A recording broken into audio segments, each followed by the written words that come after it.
Bonjour à tous et bienvenue sur le podcast des établissements médico-sociaux, le podcast qui met en lumière le travail formidable réalisé par les acteurs du secteur. Je m'appelle Arnaud Chevalier et après avoir été directeur d'EHPAD pendant 8 ans, j'aide les établissements de santé à adopter les meilleures innovations pour simplifier et améliorer leur quotidien. J'ai créé ce podcast pour partager les belles expériences portées par des gens passionnés.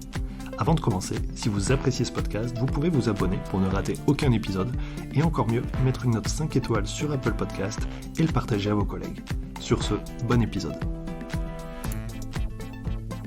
Bonjour à tous, aujourd'hui je discute avec Sandrine Constant qui est la directrice de l'association Baluchon France. On va parler ensemble de baluchonnage.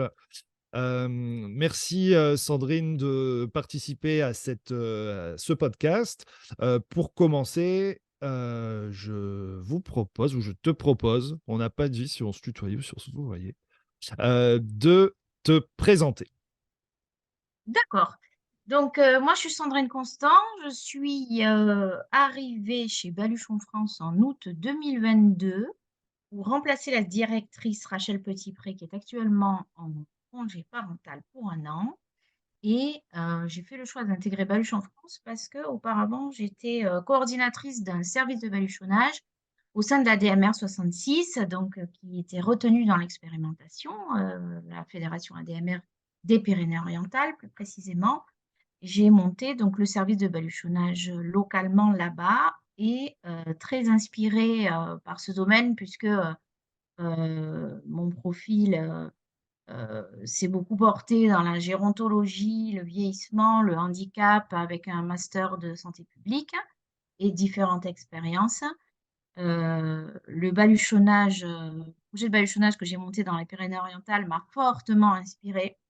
C'est vraiment une idée innovante et essentielle pour les aidants et j'ai vraiment voulu défendre en fait le baluchonnage. Donc j'ai intégré Baluchon France pour remplacer Rachel jusqu'en septembre 2023, mais je suis aussi formatrice au sein de Baluchon France pour le moment également.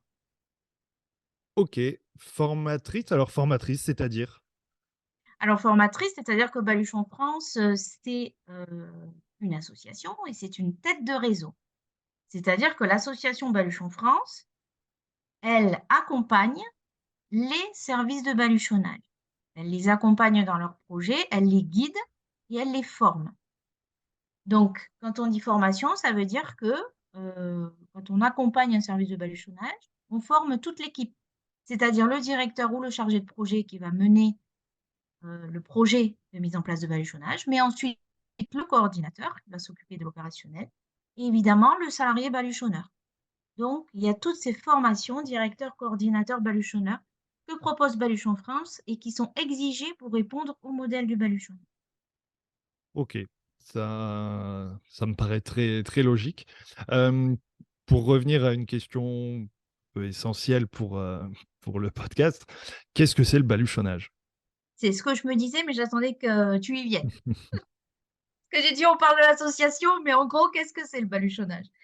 Donc, le baluchonnage, c'est un dispositif de répit et d'accompagnement, et j'insiste sur le et d'accompagnement, on verra par la suite, pour le couple aidant-aidé. Donc, concrètement, c'est une idée venue du Québec qui s'est construite par Marie Gendron, une gériatre au Québec là-bas, qui accompagnait des malades d'Alzheimer, qui voyait bien l'épuisement des aidants familiaux.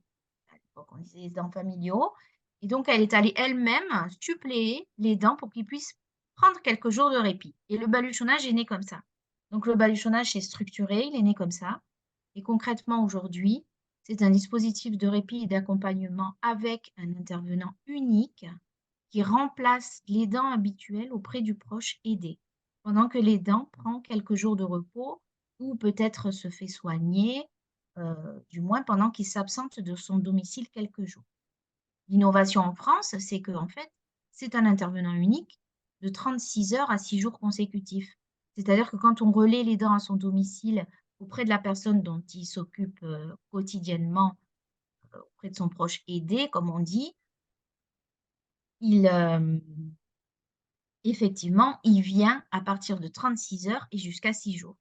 36 heures, c'est-à-dire 2 jours et 1 nuit, un week-end et jusqu'à 6 jours consécutifs. La nouveauté, c'est celle-là, c'est qu'il n'y a qu'un seul salarié qui vient au domicile. Donc l'accompagnement est totalement différent que ce qu'on connaît jusqu'à maintenant. Ouais, bien sûr, c'est pas une intervention, ponctuelle à l'heure, quelqu'un qui vient, qui repart OK, alors, bah, j'ai pas mal plusieurs questions là qui viennent d'un coup, mais comment on peut travailler 36 heures consécutives? Voilà, comment on peut travailler 36 heures consécutives? Et en fait, comment est né le baluchonnage en France? Beh, il est né par une expérimentation qui a été, inscrite dans la loi ESSOC, l'article 53 de la loi ESSOC, en 2018 et qui a permis de lancer un appel à projet par la CNSA pour pouvoir expérimenter initialement sur 3 ans, c'est-à-dire jusqu'à fin 2021 initialement, une dérogation au droit du travail qui permet à un salarié de travailler de 36 heures à 6 jours consécutifs dans ce type de suppléance à domicile, donc très ciblé sur ses prestations et qui ensuite, du fait de la crise sanitaire, a été prolongé 2 ans parce qu'il n'y avait pas assez de volume de prestations pour pouvoir se rendre compte des bienfaits au niveau des aidants et surtout, de la sécurité des salariés sur cette nouvelle façon de travailler. Donc on est en expérimentation. L'expérimentation se termine le 31 décembre 2023. D'accord. On est d'accord, donc c'est dans le cadre d'une expérimentation. Hem, OK, donc suppléance à domicile, je me dis, est-ce qu'on peut avoir, une suppléance à domicile, 365 jours par an? Non, c'est pas du tout le but. Enfin, du coup, c'est C'est plus de plus la du suppléance à répit, c'est de domicile. l'accompagnement, je suis C'est d'accord. voilà, c'est plus du répit, c'est plus de l'accompagnement, de l'aidant. Là, ça devient, vraiment une prise en charge de la personne aidée, en fait. Pour nuancer, parce que là, on est vraiment dans le soutien de l'aidant, en fait. On se substitue pas aux prises en charge de la personne aidée qui a ses auxiliaires de vie, qui a peut-être ses infirmières ou qui justement, n'a aucun service en place et c'est que l'aidant familial comme un conjoint souvent dans plus de 50 Mmh. des cas, comme un enfant qui va s'occuper de son parent. Et aussi, ce qui est assez nouveau qu'on voit dans le baluchonnage, c'est le besoin des parents aussi, qui ont des enfants avec des handicaps ou des troubles neurodéveloppementaux, ça se développe beaucoup au niveau des publics. Il faut qu'ils puissent prendre du répit. On est dans ces publics-là. Donc la suppléance à domicile, c'est vraiment au niveau de l'aidant. Il faut raisonner pour l'aidant. Et ça joue forcément dans la relation aidant-aidé après. Mais on vient suppléer l'aidant. Le OK. baluchonnage peut être une parenthèse. Ce qui est intéressant dans ce que vous m'avez dit, c'est qu'en fait, le baluchonnage, il peut comme être un tremplin, pour le couple aidant-aidé pour améliorer la relation au quotidien, sur, des conseils ou des solutions apportées ou des orientations données suite à cette prise de relais par un salarié unique qui se met vraiment à la place de l'aidant et qui va vivre ce que vit l'aidant et plus on est présent au domicile, plus on va avoir, des conseils qui sont plus proches de la réalité, de ce que vit l'aidant, puisque un salarié qui reste 36 heures, on va dire qu'il va voir le meilleur jour de la personne aidée peut-être, Mmh. heu, ou pas, mais ça va être les rapports vont être différents comme on le sait tous. Alors que quand, s'instaure un petit peu, une relation de confiance et une relation plus longue, là on va vraiment se rendre compte du quotidien de l'aidant et l'intérêt du baluchonnage, c'est que le baluchonneur, il n'a pas une mission, de garde ou juste d'accompagnement dans les actes de la vie quotidienne, mais il a un recul à prendre et il a un journal d'accompagnement à écrire sur toutes les journées qu'il aura passées avec la personne aidée et qui lui permettra d'identifier peut-être des solutions, des stratégies à donner à l'aidant. L'aidant ensuite, il pourra s'en saisir ou pas. On est vraiment dans le libre arbitre, de la relation et de de la volonté de l'aidant, mais en tout cas, ce journal d'accompagnement est vraiment un plus au niveau, de la relation aidant-aidé. C'est pour ça que ça peut être un tremplin, dans le sens où il peut y avoir des prises de conscience avec, un regard différent qui peut être donné à l'aidant sur son proche, en parlant des capacités actuelles qu'a le proche aidé et non pas de parler que de ce qu'il sait plus faire, ça sert à rien, ça fait pas avancer. Donc on est vraiment dans quelque chose, dans un recul professionnel, dans de l'analyse et dans un autre regard apporté, au proche aidé et souvent l'aidant, c'est une parenthèse, mais c'est aussi, c'est aussi une prise de conscience, une prise de recul qui lui permet d'aborder sa relation au quotidien avec son proche aidé d'une manière différente. Et c'est intéressant aussi parce que finalement, on peut voir dans certains baluchonnages, évidemment c'est du cas par cas, mais selon les situations, même la personne aidée, c'est un souffle pour elle en fait. Parce qu'elle a une personne au petit soin pour elle, elle voit un petit peu les choses différemment. Elle n'est pas prise dans un quotidien où on est en huis clos et où il peut y avoir de la saturation, et cetera. Et ça ouvre vraiment une nouvelle relation. Ça, c'est des exemples qu'on a, vraiment une nouvelle relation et le journal d'accompagnement est très intéressant à ce titre. C'est pour ça que je disais tout à l'heure, c'est de la suppléance à domicile, c'est du répit pour les dents, mais c'est aussi de l'accompagnement.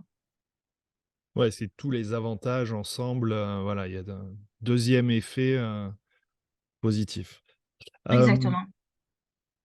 alors, comment on peut est-ce qu'il y a des exemples là sur l'expérimentation, même si en France c'est plutôt le début, s'il y a eu du retard avec, le covid et tout ça, mais, q au-delà de tout ça, qu'est-ce que ça apporte? Qu'est-ce que vous voyez sur le terrain pour les personnes, que ce soit les aidants, les personnes accompagnées? Là, on vient d'aborder un petit peu ce sujet-là, mais voilà, quels gros avantages il peut y avoir aussi à voilà, à faire du baluchonnage, ou en tout cas à promouvoir cette approche-là? Alors, je vous dirais qu'il y a différents aspects. Parce que, comme je disais, le baluchonnage, il va s'adresser à des personnes qui sont dans des situations souvent très complexes, fragilisées, qui n'osent pas prendre du répit, en fait, qui ne sont pas dans cette démarche. Et la majeure partie du public cible, de toute façon, qui fait appel à du baluchonnage, ça va être des aidants soit qui sont, qui accompagnent des personnes qui ont des troubles, soit cognitifs, soit mentaux, et cetera, qui en fait ne peuvent pas déplacer leurs proches et dont le changement est préjudiciable. Donc ça va être quand même déjà une situation complexe et aussi on a la notion d'aidant, captif, si vous Mmh. comprenez cette notion. La notion où l'aidant en fait, il a l'impression qu'il y a que lui qui peut vraiment, s'occuper de son proche. Il est tellement pris dedans qu'il se rend plus compte qu'il ose pas prendre du répit. Et le baluchonnage, c'est un processus qui dure au moins 2 mois, où il y a une visite d'évaluation, où il y a une visite de présentation du salarié, où il y a un temps de transition entre les 3 parties, c'est-à-dire le couple aidant aidé et le salarié et ça se fait tout en douceur. Et souvent, ce qu'on a remarqué là dans les expériences, c'est que le processus permet à l'aidant, qui au début pouvait être, comme réfractaire ou comme réfractaire mais en demande, donc il attendait un peu d'être sécurisé pour pouvoir, passer le pas ou aussi, parce que finalement à un moment donné, il se retrouve obligé, soit pour des événements familiaux, soit pour des hospitalisations programmées, de faire appel à quelqu'un et finalement, le processus du baluchonnage qui se déroule en 2 mois sécurise les dents et souvent, après un baluchonnage, les dents, ils redemandent ce répit. Il se projetait pas, mais une fois qu'il avait vécu, il se projette et ce qui est intéressant, c'est que le baluchonnage, il vient souvent en tremplin ou à un moment donné du parcours de vie de l'aidant et c'est pas une solution qui se veut régulière. C'est-à-dire, c'est pas une solution de répit où tous les mois on ferait du baluchonnage. C'est pas du tout, ce type de répit. C'est plutôt des situations fragilisées qu'on veut remettre dans un parcours, en fait, si vous voulez. Donc soit ça va être un tremplin vers d'autres solutions de répit. Par exemple, un aidant qui n'osait pas, prendre du répit pour lui-même, il se rend compte que son proche aidé, ça s'est bien passé pour lui et qu'il peut faire confiance et que finalement, tous les mardis, il va demander à prendre du répit pour retourner à son cours de gym, par exemple. Donc on va aller vers des solutions plus régulières ou sinon, on va se rendre compte qu'on est vraiment à la limite du maintien à domicile, ça peut arriver aussi, hein et on va accompagner le proche vraiment, peut-être vers un établissement. Ça peut arriver aussi, mais là on vient vraiment en dernier maillon et c'est ce qu'on regrette souvent en France, c'est que, voilà, on est souvent dans le curatif et moins dans le préventif et ça peut être aussi, heu le baluchonnage peut arriver aussi à une autre phase, c'est-à-dire, un aidant qui prend du répit régulièrement, mais qui a besoin vraiment d'un répit plus long. Donc le baluchonnage, il est vraiment en complément des autres solutions de répit qui existent aujourd'hui il a vraiment un intérêt pour 1%. On a fait une étude sociodémographique. Il serait adressé à environ 1% des personnes accompagnées, personnes âgées, personnes handicapées. C'est pas beaucoup. On va dire que c'est 10 000 personnes en France. Pour autant, pour ces 10 000 personnes, on voit aussi que s'il n'y a pas cette solution spécifique qui ose faire prendre à l'aidant du répit, on va se retrouver dans des situations de rupture plus facilement, avec peut-être des risques de maltraitance envers le proche aidé, malgré lui, etc. Parce que c'est très compliqué.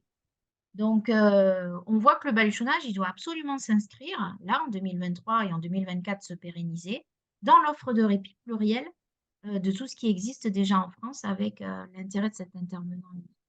Ok, dans une logique de prévention et en aucun cas dans une logique d'urgence, de répondre en urgence à une Après, problématique. le baluchonnage, ce n'est pas de Ouais, l'urgence. c'est vraiment de la prévention. Ce processus de 2 mois, ça veut dire que c'est 2 mois de préparation, d'échange pour, faire cheminer le projet avant de faire les 36 heures à 6 jours, c'est ça? Tout à fait. OK. Non, ce qui est vraiment pertinent et puis c'est vrai que la problématique des aidants, du répit, c'est que, bah, c'est des personnes qui sont la tête dans le guidon, repliées un petit peu sur eux-mêmes, qui osent pas, qui sont culpabilisés, qui sont en difficulté.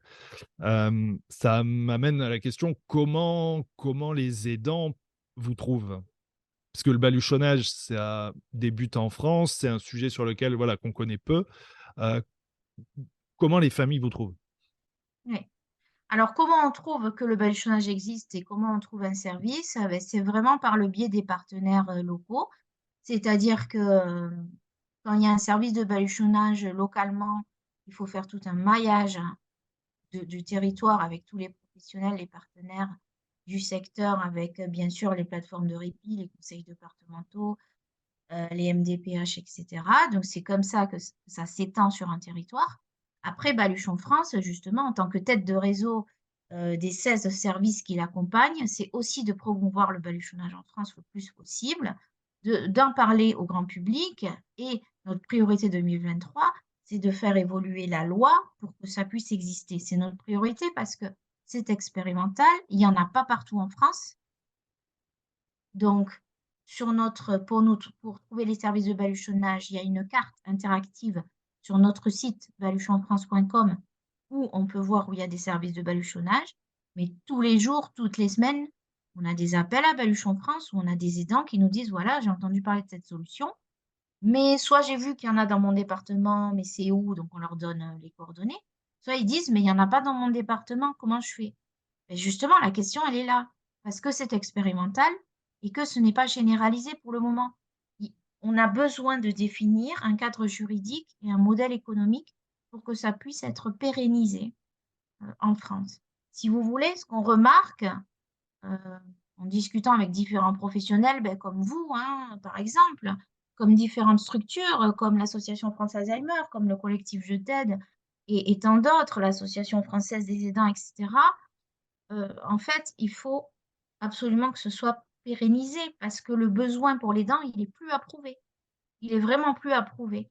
On a fait une étude d'impact sur le baluchonnage qui a été faite. Il y a l'évaluation nationale qui va sortir au Parlement en juin. Mais je pense qu'on n'en est plus là. C'est plus à prouver. Là, il faut que ça existe maintenant avec le modèle juridique et surtout législatif. Comme vous disiez en introduction, comment on fait pour travailler 36 heures consécutives?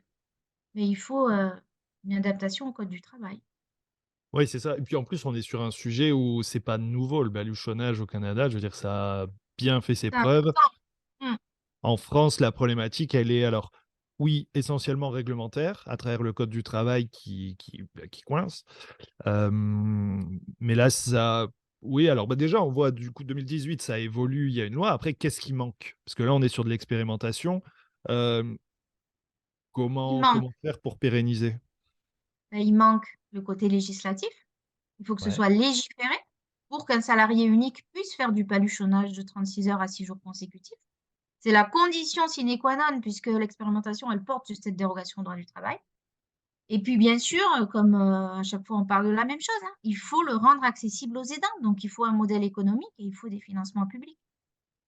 comme il existe des financements pour l'hébergement temporaire, l'étude sociodémographique là qu'on a sortie récemment, en mai 2023, et qui a été publiée, montrée lors de notre colloque du 12 mai dernier. Pour les personnes qui sont intéressées, ils pourront avoir les liens des actes et de cette étude sociodémographique. En fait, financer du baluchonnage en France, c'est le budget,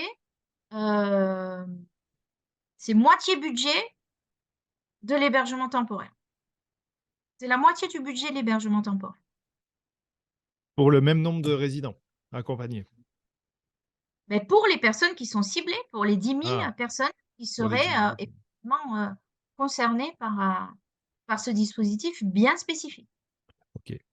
Alors, combien ça coûte? Est-ce que c'est un fonctionnement à la journée, à l'heure? Alors, essentiellement, c'est à l'heure, puisque les services autorisés sont des services à domicile. Donc, ils ont établi un taux horaire par rapport à leur mode de D'accord. fonctionnement. Donc, c'est des SAD qui, C'est les SAD à développent, l'heure actuelle. qui développent une offre de baluchonnage. Ok.